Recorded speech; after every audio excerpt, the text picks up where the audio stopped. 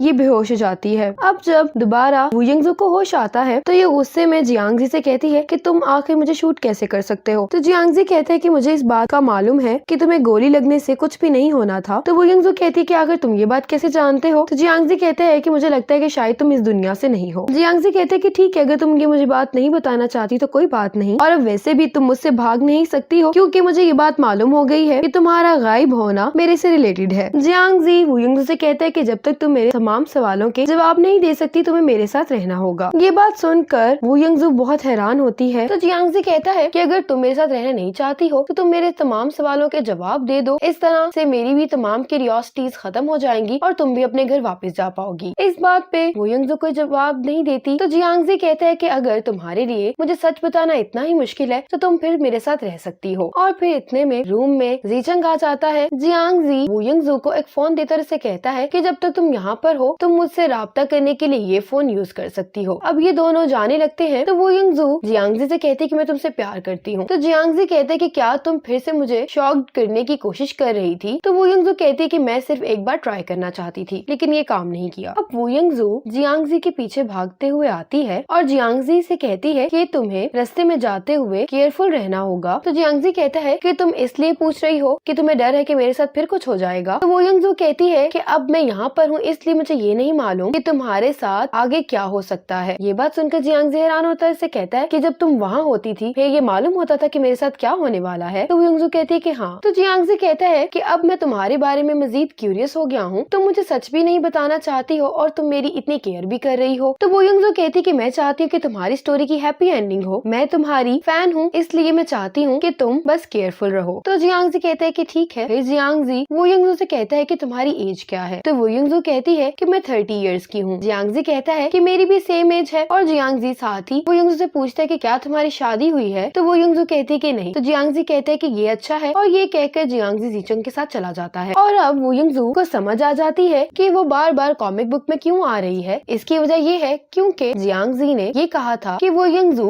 उसकी लाइफ की है और उस टाइम से ही कॉमिक बुक की मेन फीमेल कैरेक्टर शेनशन से चेंज होकर मैं बन गई हूँ। अब विला के सर्वेंट्स वू यंगजू के लिए बहुत ही एक्सपेंसिव कपड़े और एक्सेसरीज लेकर आ जाते हैं। तो वू यंगजू एक सर्वेंट से पूछती है कि आखिर ये सब कुछ क्या हो रहा है। तो वो वू यंगजू से कहता है कि जियांग जी ने हमसे ऐसा करने के लिए कहा है। तो वू यंगजू कहती है कि जियांग जी मेरे लिए ऐसा क्यों कर रहा है। तो वो सर्वेंट वू यंगजू से कहता है कि आप जियांग जी की फियांसे हैं इसलिए हम आपके लिए ये सब कुछ कर रहे हैं। ये बात सुनकर वू यंगजू काफी हैरान होती है और अब वू यंगजू सोच रही होती है कि ये सब कुछ क्या हो रहा है। डब्ल्यू तो एक एक्शन कॉमिक था लेकिन अब ये एक रोमांटिक कॉमिक क्यों बन गया है। अब यहाँ पर वू यंगजू को जियांग जी की कॉल आती है और उससे पूछता है कि तुम क्या कर रही हो। वू यंगजू इसकी बहुत बड़ी फैन है इसलिए ये इसकी आवाज सुनकर ही बहुत ज्यादा एक्साइटेड हो जाती है। तो वू यंगजू कहती है कि आखिर मैं तुम्हारी फियांसे कब बन गई। तो जियांग जी कहता है कि क्या ये बात तुम मुझसे इसलिए पूछ रही हो कि तुम्हें डर है कि तुम्हारे बॉयफ्रेंड को मालूम ना हो जाए इस बारे में। तो वू यंगजू कहती है कि मेरा कोई बॉयफ्रेंड नहीं है। वू यंगजू कहती है कि तुमने तो मुझे पहले ही यहाँ पर बंद करके रखा हुआ है तो तुम्हें ये सब कुछ करने की कोई जरूरत नहीं थी। तो जियांग जी कहता है कि अगर तुम घर जाना चाहती हो तो तुम्हें मालूम है कि तुम्हें क्या करना होगा। और फिर जब जियांग जी कॉल बंद करने लगता है तो वू यंगजू जियांग जी से कहती है कि मैं तुमसे प्यार करती हूँ और दिल में सोचती है कि आखिर ये सब कुछ काम क्यों नहीं कर रहा है। जियांग जी कहते हैं कि मैं तुम्हें पहले भी कहा था कि ये सब कुछ मुझ पर काम नहीं करेगा। ये कहकर जियांग जी कॉल बंद कर देता है। अब जियांग जी कहता है कि अगर इसने मुझे एक और बार ऐसा कहा तो मुझे यकीन है कि ये इस बार काम कर जाएगा। अब वू यंगजू को शेनशन की कॉल आती है और ये वू यंगजू से बाहर आने के लिए कहती है। और जैसे ही वू यंगजू बाहर आती है तो बाहर 2 पुलिस ऑफिसर्स खड़े होते हैं। पुलिस वू यंगजू को ढूंढ रही होती है और जैसे ही ये वू यंगजू को देखते हैं तो पुलिस ऑफिसर वू यंगजू के पीछे भागने लगते हैं। वू यंगजू अपने आप को छुपा लेती है लेकिन जैसे ये नोटिस करती है कि वो पुलिस ऑफिसर्स आगे निकल गए हैं तो ये बाहर आती है और बाहर पुलिस खड़ी होती है और ये वू यंगजू से कहती है कि तुम्हें हमारे साथ चलना होगा। जीचंग आकर जियांग जी को बताता है कि मुझे उस ट्रक के बारे में कोई भी इंफॉर्मेशन नहीं मिली जिस ट्रक ने तुम्हारी गाड़ी को हिट किया था। वो ट्रक अचानक से वहाँ पर आ गया और अचानक से ही गायब हो गया। ये बात कुछ मेरे समझ में नहीं आ रही है। तो जियांग जी कहता है कि तुम मजीद इस ट्रक को तलाश करने की कोशिश मत करो क्योंकि मुझे लगता है कि वो ट्रक कभी एग्जिस्ट ही नहीं करता था। तो जीचंग कहता है कि ये तुम क्या कह रहे हो। तो जियांग जी कहता है कि मेरे साथ हाल ही में कितनी अजीब चीजें हुई हैं, बिल्कुल उसी तरह जैसा मेरे साथ 10 साल पहले हुआ था। मैं अपने शूटिंग कंपटीशन पर जाने वाला था लेकिन अचानक ही मैं अपने घर पर जाता हूँ और मेरी फैमिली को किसी ने मार दिया होता है। पुलिस ये समझती है कि मैंने अपनी फैमिली को मारा है। हम 10 साल से जिस कातिल की तलाश में हैं, उसके बारे में हमें एक एविडेंस तक नहीं मिला और अब मैं इस नतीजे से पहुंचा हूँ जिस किसी ने भी ये सब कुछ किया है वो किसी और दुनिया से है। तो जीचंग कहता है कि क्या तुम एलियन की बात कर रहे हो। तो जियांग जी कहता है कि हाँ, लेकिन मैं जिस एलियन की बात कर रहा हूँ वो बिल्कुल हमारी तरह ही दिखाई देते हैं जैसे वू यंगजू है। जीचंग कहता है कि क्या वू यंगजू एलियन है। तो जियांग जी कहता है कि वू यंगजू को मेरे बारे में हर एक बात मालूम है, उसे मेरी जिंदगी की हर इवेंट का मालूम है, उन बातों का भी जो मैंने किसी को आज तक नहीं बताई। लेकिन वू यंगजू ने ऐसा मेरे साथ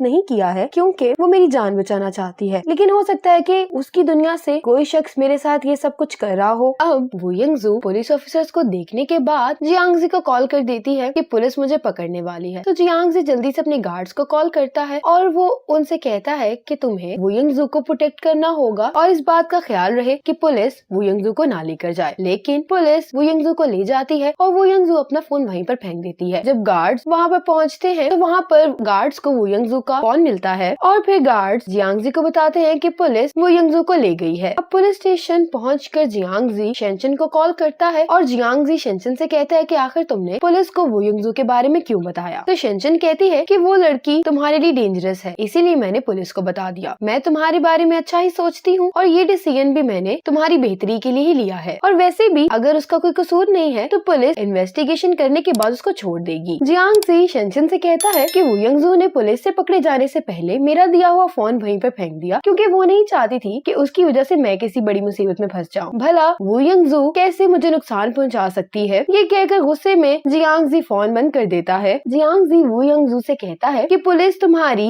आइडेंटिटी वेरीफाई नहीं कर पाई क्योंकि तुम्हारी इस दुनिया में कोई आइडेंटिटी नहीं है, इसीलिए पुलिस तुम्हें ही मुजरिम समझेगी। तुम्हारे पास इस सब से बचने का वाहिद रास्ता यही है कि तुम मुझे सारी बात सच में बता दो। तो वो यंगजू कहती है कि अगर मैंने तुम्हें सच बता दिया तो वो तुम्हारे लिए बिल्कुल भी अच्छा नहीं होगा। तो जियांगजी कहता है कि वैसे भी मेरी किस्मत इतनी अच्छी नहीं है, मैं हर रात सो नहीं पाता क्योंकि मैं ये नहीं जानता कि कब मैं मर जाऊंगा, इसीलिए तुम इस सब की फिक्र मत करो और तुम मुझे सब सच बता दो। वो यंगजू कहती है कि तुम सच जानने के बाद पछताओगे। तो जियांगजी कहता है कि मैं बिल्कुल भी पछताऊंगा नहीं, क्योंकि मैंने इन तमाम सवालों के जवाब के लिए 10 साल इंतजार किया है। तो वो यंगजू जियांगजी से कहती है कि ये कॉमिक वर्ल्ड है। तो जियांगजी कहते हैं कि तुम्हारा इस बात से क्या मतलब है। तो वो यंगजू कहती है कि ये कॉमिक वर्ल्ड है जिसे मैं पढ़ा करती हूँ और तुम इस कॉमिक के मेन लीड कैरेक्टर हो। ये बात सुनकर जियांगजी के तो होश ही उड़ जाते हैं और वो यंगजू नोटिस करती है कि साइट पर टू बी कंटिन्यूड लिखा आ जाता है और वो यंगजू अपनी असली दुनिया में पहुंच जाती है। अब लू फेंग वो यंगजू से पूछता है कि क्या तुम वाकई में ही जेल में गई थी। तो वो यंगजू कहती है कि हाँ। तो लू फेंग कहता है कि लेकिन तुम्हें तो सिर्फ गायब हुए 30 ही मिनट हुए थे। लू फेंग कहता है कि फिर भला तुमने विला में 3 दिन कैसे गुजारे इन 30 मिनट में सिर्फ। तो वो यंगजू कहती है कि कॉमिक वर्ल्ड का टाइम रियल वर्ल्ड के टाइम से डिफरेंट है। अब यहाँ पुलिस स्टेशन में सब वो यंगजू को तलाश कर रहे होते हैं, लेकिन वो यंगजू किसी को भी कहीं पर नहीं मिल रही होती। अब जियांगजी सोच रहा होता है कि मैं तो कभी ये सोच भी नहीं सकता था कि ये तमाम दुनिया फेक है, और थोड़ी देर बाद ही जियांगजी नोटिस करता है कि यहाँ पर टाइम स्टॉप हो गया होता है और अब यहाँ पर एक इनविजिबल सी वॉल क्रिएट हो जाती है, जिसकी वजह से रियल वर्ल्ड और कॉमिक वर्ल्ड कनेक्ट हो जाते हैं। और अब लू फेंग देखता है कि वो ड्राइंग पैड खुद ब खुद ऑफ हो जाता है और लू फेंग अपने सिस्टम का कोई भी कंप्यूटर ऑन नहीं कर पा रहा होता। तो वो यंगजू कहती है कि मुझे यकीन है कि कॉमिक वर्ल्ड में कुछ न कुछ हो गया है। तो वो यंगजू कहती है कि ये मेरा कसूर है क्योंकि मैंने जियांगजी को हकीकत बता दी। वो यंगजू कहती है कि जब मेन लीड कैरेक्टर को ये मालूम हो गया कि ये दुनिया फेक है तो कॉमिक वर्ल्ड रुक जाएगा और सिर्फ जियांगजी ही उस दुनिया में जिंदा रहेगा, और ये जियांगजी के लिए सच जानने की पनिशमेंट है। जब जियांगजी इस वॉल के पास जाता है तो इसे याद आता है जब बिल्डिंग की रूफ पर इस पर हमला हुआ था तब भी ये वॉल क्रिएट हो गई थी और इसी की मदद से इसने वो यंगजू को यहाँ पर खींचा था। और अब जियांगजी रियल वर्ल्ड में आ जाता है इस इनविजिबल वॉल की वजह से। अब जियांगजी एक बुक शॉप में आता है और जियांगजी ये देखकर हैरान होता है कि हर जगह कॉमिक बुक डब्ल्यू के ही पोस्टर्स होते हैं, क्योंकि ये बहुत ही मशहूर कॉमिक है यहाँ पर। और अब जियांगजी डब्ल्यू कॉमिक की तमाम सीरीज पढ़ लेता है और इसे यकीन हो जाता है कि इसकी सारी जिंदगी ही इस कॉमिक बुक के अकॉर्डिंग चल रही थी। तो जियांगजी शॉपकीपर से पूछता है कि क्या ये कॉमिक बहुत मशहूर है। वो शॉपकीपर बताती है कि ये कॉमिक 10 सालों से हमारी बेस्ट सेलर है। अब वो यंगजू कॉमिक बुक पढ़ रही होती है कि लू फेंग की इसको कॉल आती है। लू फेंग इसको बताता है कि मैं ड्राइंग टैबलेट को रिपेयरिंग शॉप पर ले गया था, लेकिन ड्राइंग टैबलेट बिल्कुल ठीक है, उसके साथ कोई भी मसला नहीं है, लेकिन फिर भी वो काम नहीं कर रहा। फिर लू फेंग इससे पूछता है कि तुम कहाँ पर हो। तो वो यंगजू कहती है कि मैं अभी हॉस्पिटल में हूँ। फिर वो यंगजू की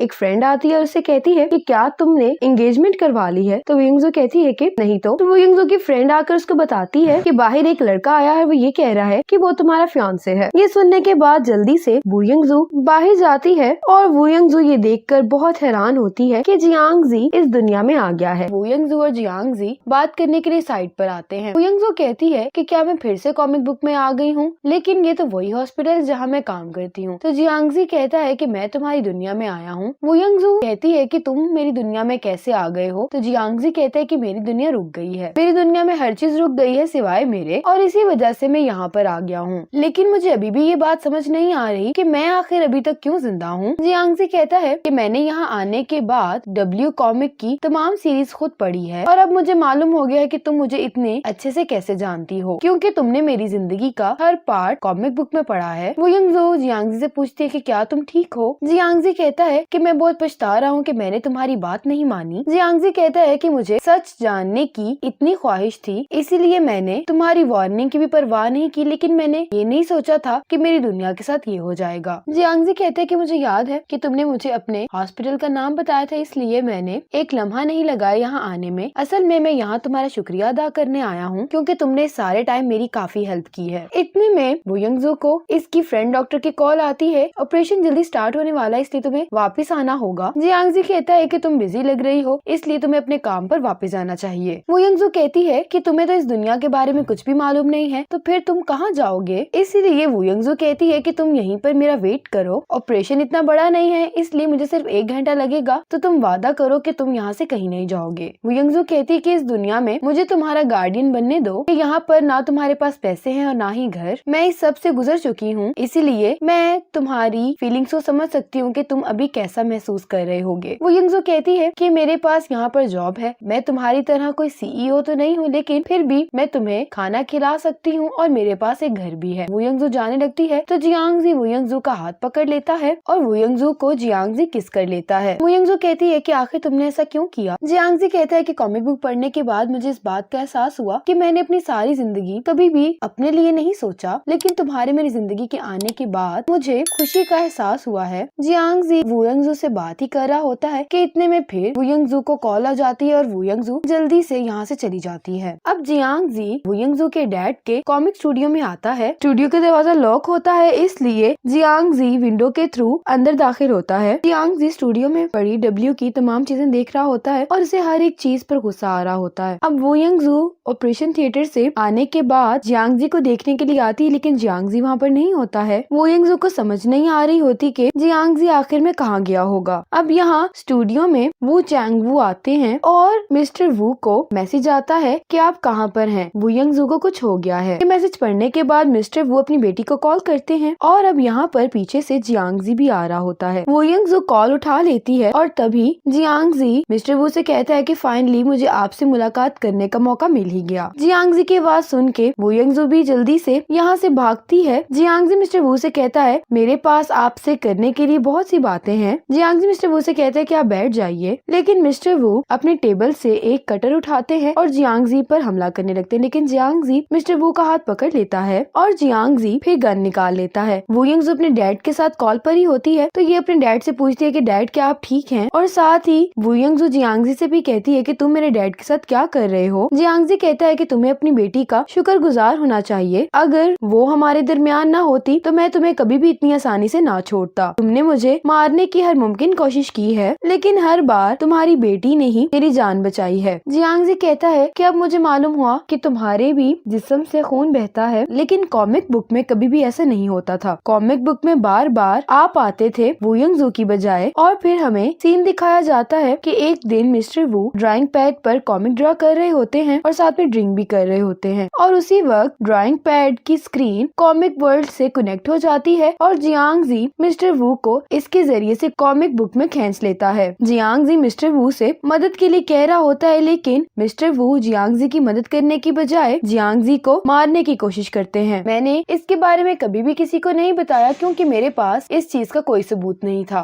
लेकिन मुझे बार बार इस बात का ख्याल आता था कि जो मुझे मारने की कोशिश कर रहा है वो तुम हो। जियांगजी कहते हैं कि तुमने यहीं पर मुझे क्रिएट किया था और यहीं पर तुमने वो तमाम थॉट सोचे थे जिसकी वजह से मेरी जिंदगी इतनी मुश्किलात से भरी हुई है। जियांगजी कहते हैं कि मैं भी तुम्हें कुछ बताना चाहता हूँ। तुम यहाँ पर बहुत फेमस हो और इंटरनेट पर तुम्हारे बारे में बहुत सी इन्फॉर्मेशन है। तुम्हारे अंदर कोई भी टैलेंट नहीं है। तुम अपनी जिंदगी से तंग आए हुए थे और तुमने मुझे शराब के नशे में क्रिएट किया था। तुमने एक ऐसा फिक्शनल कैरेक्टर क्रिएट किया था जो तुम्हारे से बिल्कुल ऑपोजिट है। तुम्हें काफी शोहरत हासिल हुई मेरी जिंदगी को ऐसा बनाकर, लेकिन तुमने कभी ये नहीं एक्सपेक्ट किया था कि तुम्हारी बीवी अपनी बेटी के साथ तुम्हें छोड़कर चली जाएगी। तुम एक निहायत बुज़दिल इंसान हो। तुम अपने आप को मार नहीं पाए, इसलिए तुमने हर वो तरीके सोचना शुरू कर दिए जिसकी वजह से मुझे तकलीफ हो, क्योंकि तुम जानते थे कि मैं वो वाहिद इंसान हूँ जिसे तुम कंट्रोल कर सकते हो। लेकिन तुमने मुझे क्यों बचाया? जब मैं बिल्डिंग से छलांग लगाने वाला था तो मिस्टर वो कहते हैं कि मैंने तुम्हें नहीं बचाया। तुम खुद ही जीना चाहते थे, इसलिए तुम्हारी जान जान बच गई। मैं तो उसी दिन तुम्हें मारने वाला था, लेकिन तुमने मुझसे मदद मांगी थी और ये वही दिन था जिस दिन से ये सारी गड़बड़ क्रिएट हो गई। तुमने खुद से सोचना शुरू कर दिया, बिल्कुल ऐसे ही जैसे तुम अब कर रहे हो, और यही गलत है। तुम एक कॉमिक कैरेक्टर हो और मैंने तुम्हें बनाया है। तुम एक रियल इंसान नहीं हो, लेकिन अब तुम मुझे कंट्रोल करने की कोशिश कर रहे हो। तुम्हें क्या लगता है तुम ही वो वाहिद इंसान हो जो तकलीफ में है? मैं भी तुम्हारी तरह बहुत तकलीफ में हूँ। मुझे लगता है कि मुझे कोई मेंटल इश्यूज हैं, इसीलिए मैं साइकाइट्रिस्ट के पास भी गया था और मैंने अपने दोस्तों से भी मदद मांगी, लेकिन सबने मुझे यही कहा कि तुम मजाक कर रहे हो। मुझे अपनी बेटी वू यंगजू के लिए ये सब करना पड़ा क्योंकि मैं ऐसा करके ही पैसे कमा सकता था और मुझे अपनी बेटी की देखभाल करने के लिए पैसों की जरूरत थी। अब ये सारी बातें वू यंगजू भी सुन रही होती है और अब वू यंगजू टैक्सी लेकर अपने डैड के स्टूडियो जाने लगती है। मिस्टर वो कहते हैं कि ये कॉमिक अभी भी खत्म नहीं हुई और ये कॉमिक मेरे लिए भी एक टॉर्चर है। मिस्टर वो कहते हैं कि अब तुम यहाँ पर क्यों आए हो और तुम मेरी बेटी के साथ इतना इन्वॉल्व क्यों हो रहे हो? तुम एक कॉमिक कैरेक्टर और रियल इंसान नहीं हो। जियांगजी कहता है कि क्या आप मुझे ये बता सकते हैं कि मेरी फैमिली का किसने मर्डर किया था? तो मिस्टर वो कहते हैं कि मर्डर तो कोई है ही नहीं, ये तो बस कॉमिक बुक का प्लॉट था मेन लीड कैरेक्टर को स्ट्रॉन्ग बनाने के लिए, इसीलिए मुझे खुद भी मालूम नहीं है तुम्हारी फैमिली का कातिल कौन है। ये बात सुनकर जियांगजी को बहुत सदमा लगता है और उसकी आंखों से आंसू आने लगते हैं और ये कहता है कि मैं इस बात पर कैसे यकीन कर सकता हूँ। तो मिस्टर वो कहते हैं कि यही सच है। इस कॉमिक बुक की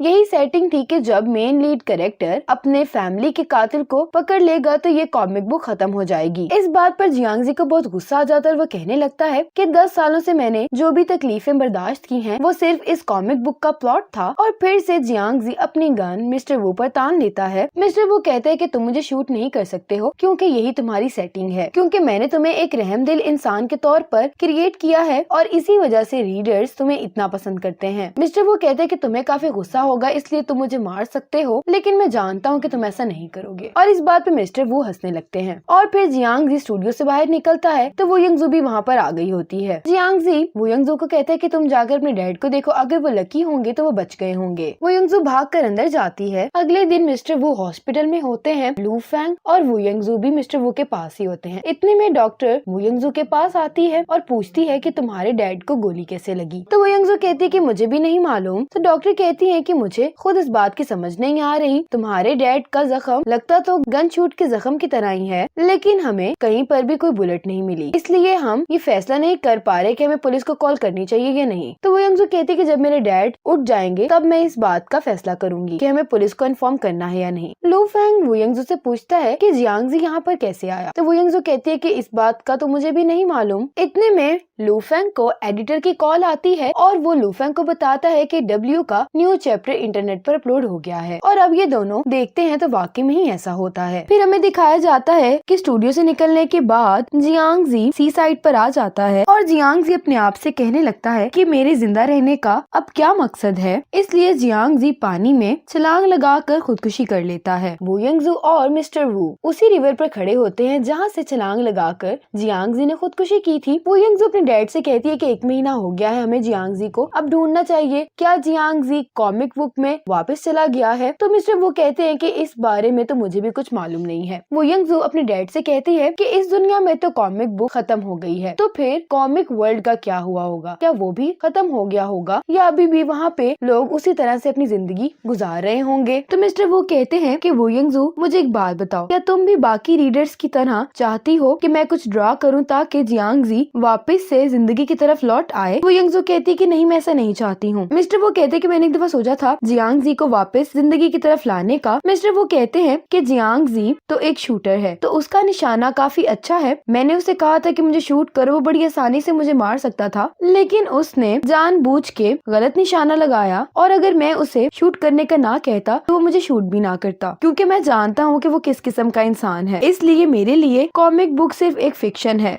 लेकिन उसके लिए तो मैंने ही उसकी फैमिली को मारा है और फिर भी उसने मुझे जिंदा रहने दिया, इसलिए मैं भी उसको जिंदा रहने देना चाहता हूँ। लेकिन मैं जितनी भी कोशिश कर लूँ मैं कॉमिक बुक की एंडिंग अब चेंज नहीं कर पा रहा हूँ। इसी वजह से अब मैंने गिव अप करने का सोच लिया है और मैं ये भी चाहता हूँ कि तुम इस सब में ना पड़ो। वो यंगजू ये तमाम बातें सुनकर इमोशनल हो जाती है और अपने डैड से कहती है कि ठीक है, मुझे आपकी बात समझ में आ गई है। अब वो यंगजू की फ्रेंड वो यंगजू को एक ब्लाइंड डेट पर लेकर आती है। वो लड़का काफी अजीब होता है और उसको देखकर वो यंगजू भी हैरान हो जाती है कि आखिर मेरी दोस्त मुझे किससे मिलवाने के लिए ले आई है। वो यंगजू एक कॉल का बहाना करके वहाँ से उठकर जाती है और फिर साइड में आके वो यंगजू लूफेंग को कॉल करती है और उसे कहती है कि 20 मिनट बाद मुझे कॉल करना और मुझसे ये कहना कि हॉस्पिटल में एक इमरजेंसी है और मुझे अभी आना होगा। लेकिन वो यंगजू की ये कॉल कट हो जाती है और इसी टाइम वो यंगजू यहाँ से गायब हो जाती है और ये उसी रिवर में पहुँच जाती है जहाँ पर जियांगजी होता है। और वो यंगजू ये देखने के बाद फौरन ही वापस वहीं पर आ जाती है। पानी में गिरने की वजह से वो यंगजू का फोन काम नहीं कर रहा होता, इसलिए जल्दी से अपनी दोस्त के पास जाती है, उसे कहती है कि मुझे अपना फोन दो। और फिर ये कॉमिक बुक चेक करती है तो वहाँ पे दी एंड की बजाय टू बी कंटिन्यूड लिखा आ रहा होता है। ये देखकर वो यंगजू काफी खुश होती है और जल्दी से वहाँ से चली जाती है। वो यंगजू अपने डैड के स्टूडियो आती है तो लूफेंग वो यंगजू को बताता है कि मिस्टर वू ने कहा है कि वो ट्रैवलिंग के लिए जा रहे हैं और इसलिए वो सुबह ही निकल गए थे। लूफेंग वो यंगजू से पूछता है कि आखिर तुम्हारे कपड़े क्यों गीले हैं, तो वो यंगजू लूफेंग से कहती है कि मेरे साथ आओ और ये लूफेंग को कहती है कि इस ड्राइंग पैड पर तुम कुछ ड्रॉ करो जिससे जियांगजी की जिंदगी बच जाए। वो यंगजू कहती है कॉमिक बुक में टाइम रुका हुआ है इसलिए वहाँ पर 1 महीना नहीं गुजरा है। अगर हमने जियांगजी की जान नहीं बचाई तो कॉमिक बुक यहीं पर खत्म हो जाएगी और वो दुनिया भी रुक जाएगी। लूफेंग कहते हैं कि तुम क्या बातें कर रही हो, तो वो यंगजू कहती है कि मैंने अभी ये सब कुछ देखा है, मैंने जियांगजी को उसी रिवर में देखा है और मैं दोबारा कॉमिक वर्ल्ड में चली गई थी। लूफेंग कहते हैं कि मुझे एक बात की समझ नहीं आ रही कि जियांगजी ने जब खुदकुशी करने का फैसला ही कर लिया था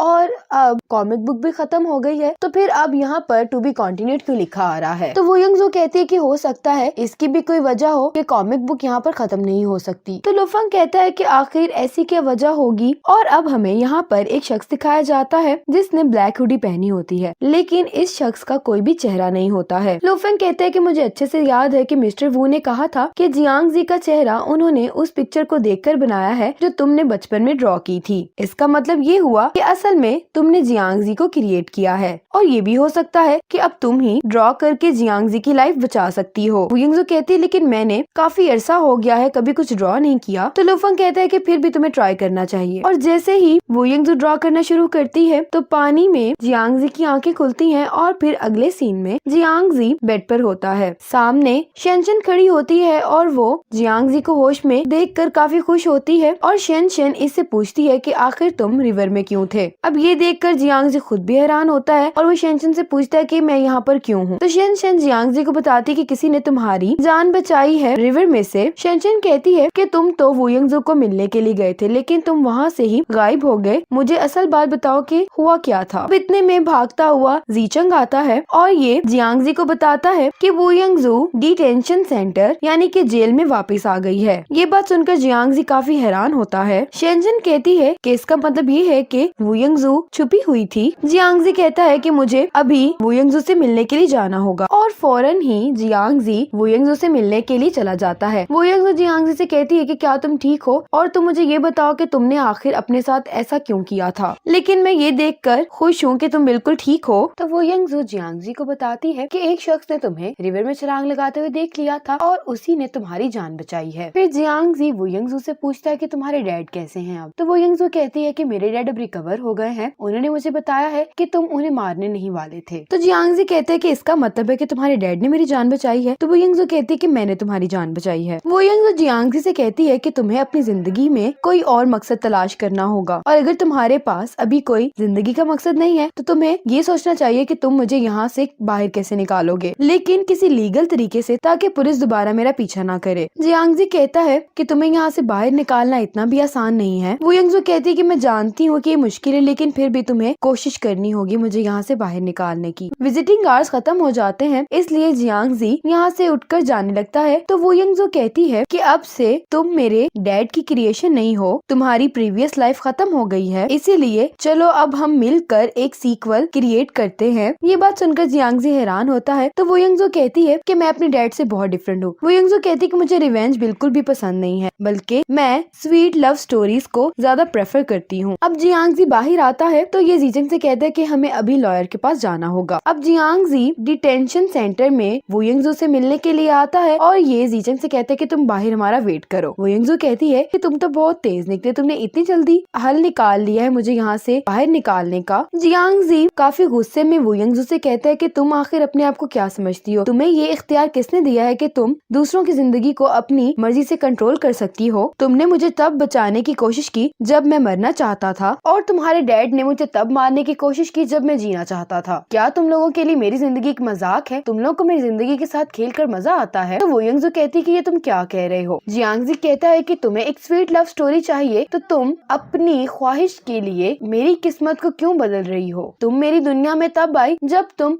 रिलेशनशिप में आना चाहती थी, और तुम अपनी दुनिया में वापस चली जाओगी जब तुम इस रिलेशनशिप से बोर हो जाओगी, और तुम्हारे लिए तो ये सब कुछ ऐसे ही होगा जैसे कुछ भी नहीं हुआ है। ये बातें सुनकर वू यंगजू को बहुत बुरा लगता है और ये रोने लगती है। वू यंगजू कहती है कि मैंने कभी नहीं सोचा था कि तुम मेरे बारे में ऐसा सोचोगे। फिर जब जियांग जी काम डाउन हो जाता है तो ये कहता है कि मुझे तो खुद भी मालूम नहीं है कि मुझे अब क्या करना है। फिर ये वू यंगजू से कहता है कि तुम्हें मालूम है कि मैं अभी कहाँ गया था? मैं अभी अपनी फैमिली की कब्र पर गया था, और जिन लोगों को मैं अपनी फैमिली समझता था वो तो बस मेरे कैरेक्टर को स्ट्रॉन्ग बनाने के लिए एक प्लॉट था कहानी का। तुम्हारे डैड ने मुझे इसलिए क्रिएट किया ताकि वो अपने डिप्रेशन से छुटकारा पा सके। मुझे तो अब ये बात भी समझ नहीं आ रही कि क्या मेरा अपना भी कोई वजूद है, क्या मेरे अपने भी कोई इमोशंस हैं। वो यंगजू कहती है कि मैं जान गई हूँ कि मुझे ऐसा नहीं करना चाहिए था। वो यंगजू कहती है कि तुम्हारे साथ कुछ भी हो जाए मुझे तुम्हारी परवाह नहीं करनी चाहिए, लेकिन फिर भी मैं तुम्हारी परवाह करती हूँ। जियांग जी कहता है तुम्हें अपने काम पर फोकस करना चाहिए और तुम्हें किसी रियल इंसान के साथ डेट पर जाना चाहिए। ये तो सिर्फ एक कॉमिक बुक है। जियांग जी कहता है कि आखिर तुमने हर बार मेरी जान क्यों बचाई जब तुम्हारे डैड मुझे मारना चाहते थे, और तुमने मेरी जान बचाने के चक्कर में अपने आप को भी नुकसान पहुंचाया है। तो वो यंगजू कहती है कि मैंने ऐसा इसलिए किया है क्योंकि मैं तुमसे प्यार करती हूँ। ये बात सुनकर जियांग जी काफी हैरान हो जाता है। वो यंगजू कहती है कि मैं जानती हूँ कि मुझे ये नहीं कहना चाहिए, लेकिन फिर भी मैं क्या करूँ, मैं तुमसे प्यार करती हूँ। और अब यहाँ पर टू बी कंटिन्यूड लिखा आ जाता है और वो यंगजू वापस अपनी दुनिया में चली जाती है। और थोड़ी देर बाद फिर वो यंगजू वापस आ जाती है और वो यंगजू अब जियांग जी से कहती है कि तुम्हें क्या लगता है कि मुझे यहाँ पर आना अच्छा लगता है? मैं कॉमिक बुक में बार बार इसलिए आती हूँ क्योंकि तुम मेरे बारे में सोचते रहते हो। जब भी तुम मेरे बारे में सोचते हो मैं कॉमिक बुक में आ जाती हूँ, और जब तुम रिवर में थे तब भी तुम मेरे बारे में सोच रहे थे और मैं तब भी कॉमिक बुक में आ गई थी। तो जियांग जी कहता है कि मैं डरा हुआ था। वो यंगजू कहती है कि तुम किस बात से डरे हुए थे? तो जियांग जी कहता है कि मैं इस बात से डरा हुआ था कि शायद मैं तुमसे फिर कभी नहीं मिल पाऊंगा। और फिर जियांग जी वो यंगजू को किस कर लेता है। अब अगले दिन जियांग जी रेडी हो रहा होता है तो जीचंग कहता है कि तुम क्या कर रहे हो? तो जियांग जी कहता है कि वो यंगजू को एक स्वीट रोमांटिक लव स्टोरी चाहिए और मैंने इसके बारे में इंटरनेट पर सर्च की थी। उनमें से मैंने कुछ चीजों को लिस्टेड किया है। तुम जाकर वो यंगजू से पूछो कि उसे कौन सी स्टोरी चाहिए। Number 1 story of Cinderella, number 2 एक बहुत रोमांटिक ट्रिप, और नंबर 3 सिंपल रोमांस। अब जीचंग जाकर ये सारी बातें वो यंगजू को बता देता है। जीचंग वो यंगजू से कहता है कि तुम्हें जल्दी चूज करना होगा क्योंकि हमें उससे पहले प्रिपरेशंस भी करनी है, और वो यंगजू नंबर 3 चूज करती है, यानी कि सिंपल रोमांस। अब जीचंग वो यंगजू से कहता है कि लॉयर तुम्हें कुछ बताना चाहते हैं। और अब वो यंगजू को जेल से निकालने के लिए जियांग जी ने ये प्लान बनाया होता है कि वो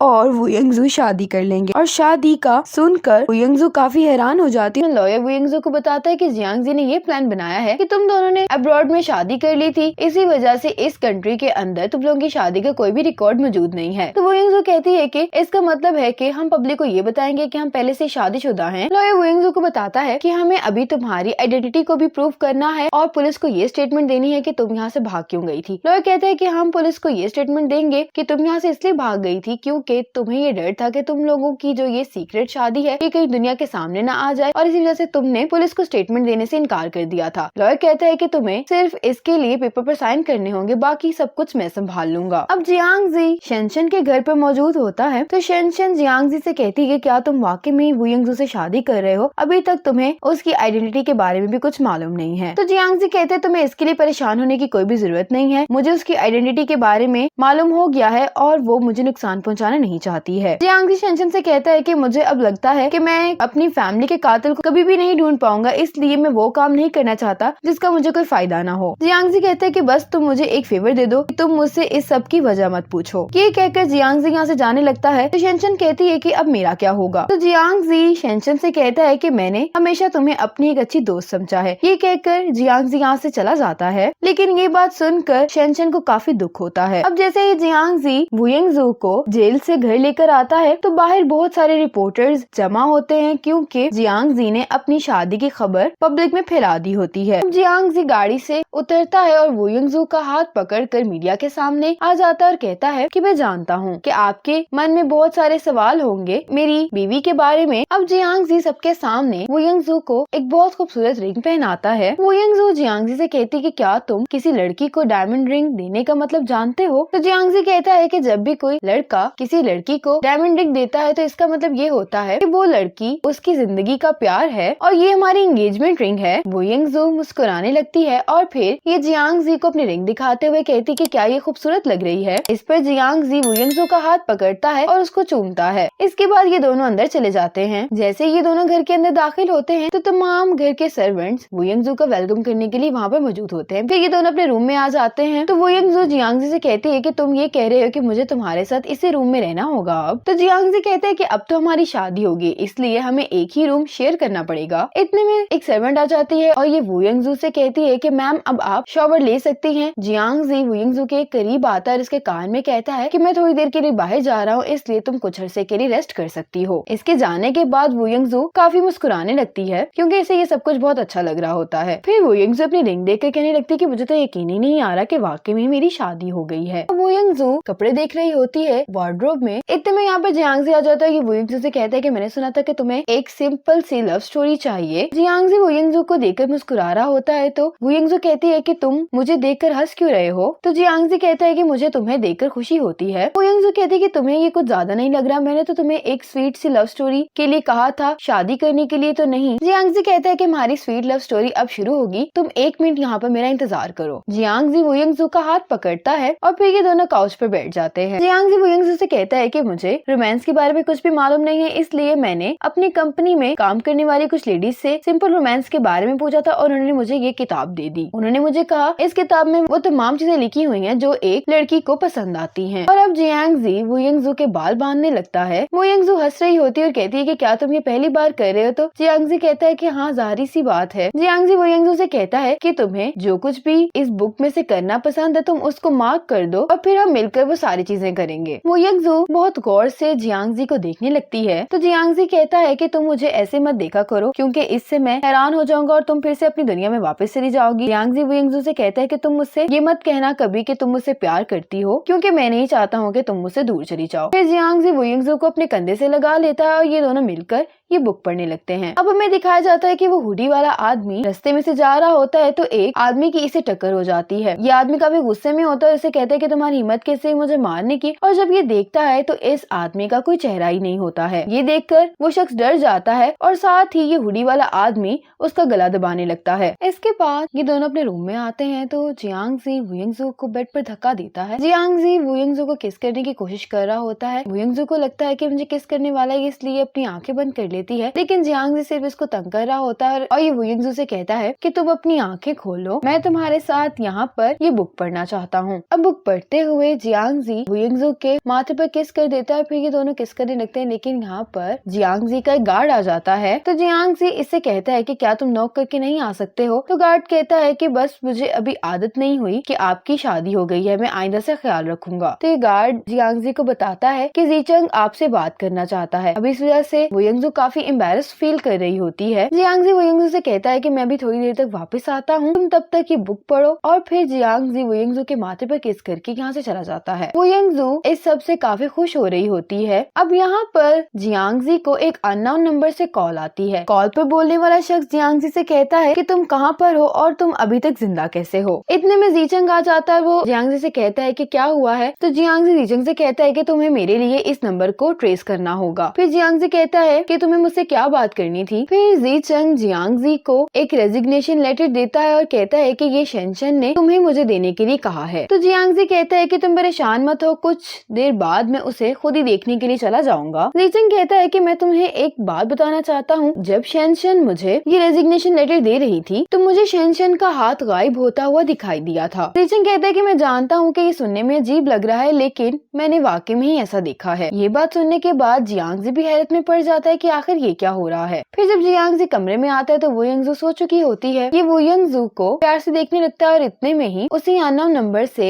जियांगजी को मैसेज आता है और उस मैसेज में ये लिखा होता है कि क्या तुम्हें मालूम है तुम्हारी फैमिली कैसे मरी थी। अब जियांगजी जल्दी से अपनी गन निकालता है और इस अननोन नंबर पर कॉल करता है और उससे पूछता है कि तुम कौन हो। लेकिन वो शख्स जियांगजी से पूछ रहा होता है कि आखिर तुम कहाँ पर हो। वो शख्स कहता है कि तुम्हें नहीं मालूम, मैं तुम्हारा कब से इंतजार कर रहा था। जियांगजी कहता है कि आखिर तुम हो कौन। तो वो शख्स कहता है कि तुम क्या मुझे नहीं जानते हो। वो शख्स कहता है कि 10 साल पहले मैंने तुम्हारी फैमिली को मारा था। और फिर दिखाया जाता है कि जब जियांगजी को पुलिस अरेस्ट करके लेकर जा रही होती है तो इसी हुडी वाले शख्स के हाथ में जियांगजी की वो शूटिंग गन होती है और इसी ने इसकी पूरी फैमिली को मारा होता है। अब साथ ही जियांगजी को मिस्टर वू की बात याद आती है कि मैंने अभी तक जिसने तुम्हारी फैमिली को मारा है उसको कोई फेस नहीं दिया है, ये तो बस एक कहानी का प्लॉट था ताकि मेन लीड कैरेक्टर इससे स्ट्रॉन्ग बन जाए। ये किलर जियांगजी से कहता है कि तुम्हें मुझे तलाश करना होगा इस कॉमिक बुक के फिनिश होने से पहले, और ये जियांगजी को धमकी देता है कि अब तुम्हारे पास एक नया फैमिली मेंबर आ गया है और अब इसकी बारी है मरने की। ये कहकर ये कॉल खत्म हो जाती है और जियांगजी इस सबसे काफी परेशान हो जाता है। अब जियांगजी इस किलर को तलाश करने के लिए फिर से इन्वेस्टिगेशन शुरू करवा देता है और जियांगजी को मालूम होता है कि ये नंबर तो एग्जिस्ट ही नहीं करता है और हम उस शख्स की लोकेशन के बारे में भी कोई मालूमात हासिल नहीं कर पाए हैं। अब जियांगजी सारी बातों को मिलाता है और वो इस नतीजे पर पहुंचता है कि ये किलर तो सिर्फ कहानी में ट्विस्ट डालने के लिए बनाया गया था और इसका कोई फेस नहीं है, इसलिए इसे लोगों को मारने में कोई भी शर्म नहीं आएगी और ये सिर्फ तभी दिखाई देता है जब इसकी जरूरत होती है कॉमिक बुक में। अब जियांगजी यही सब कुछ सोच रहा होता है कि इतने में वो यंगजू जियांगजी के पास आती है और उसे कहती है कि मैं कैसी लग रही हूँ। इसे देखकर जियांगजी को उस किलर की बात याद आती है कि उसने इससे कहा था कि अब तुम्हारा एक न्यू फैमिली मेंबर आ गया है, इसीलिए जियांगजी से कहता है कि तुम यहाँ से वापस चले जाओ। तो वो यंगजू कहती है कि ठीक है मैं वापस चली जाती हूँ। तो जियांगजी कहता है कि मेरा मतलब है कि तुम अपनी दुनिया में वापस चली जाओ क्योंकि मुझे लगता है कि तुम्हारा यहाँ पर रहना खतरे से खाली नहीं है। तो वो यंगजू कहती है लेकिन मुझे तो कोई भी आइडिया नहीं है कि मैं अब वापस कैसे जा सकती हूँ। वो यंगजू जियांगजी से पूछती है लेकिन तुम अब मुझसे ऐसा करने के लिए क्यों कह रहे हो, और इतने में कोई वो यंगजू के माथे पर गोली मार देता है। वो यंगजू नीचे गिर जाती है और इसको देखकर जियांगजी काफी परेशान हो जाता है, लेकिन ये सब जियांगजी ख्वाब देख रहा होता है। अब सुबह उठने के बाद वो यंगजू नीचे आती है तो जियांगजी अपने लिए किचन में कॉफी बना रहा होता है। वो यंगजू जियांगजी से पूछते कि क्या तुमने नाश्ता कर लिया है। तो जियांगजी कहते कि नहीं अभी तक तो नहीं किया। तो वो यंगजू कहती कि ठीक है फिर मैं तुम्हारे लिए आज नाश्ता बनाती हूँ, लेकिन जियांगजी कहता है कि मुझे तुम्हारे लिए ये सब कुछ करने दो। तो वो यंगजू कहती है कि मैं जानती हूँ कि तुम्हें सिर्फ इंस्टेंट नूडल्स ही बनाने आते हैं। अब वेजिटेबल्स काटते हुए वो यंगजू के हाथ पर चोट लग जाती है। जियांगजी जल्दी से वो यंगजू का ब्लड साफ करने लगता है, लेकिन ये देखकर जियांगजी काफी हैरान हो जाता है। वो कहता है कि इसका मतलब ये है कि अब इस दुनिया में तुम्हें चोट पहुंच सकती है और तुम यहाँ पर मर भी सकती हो।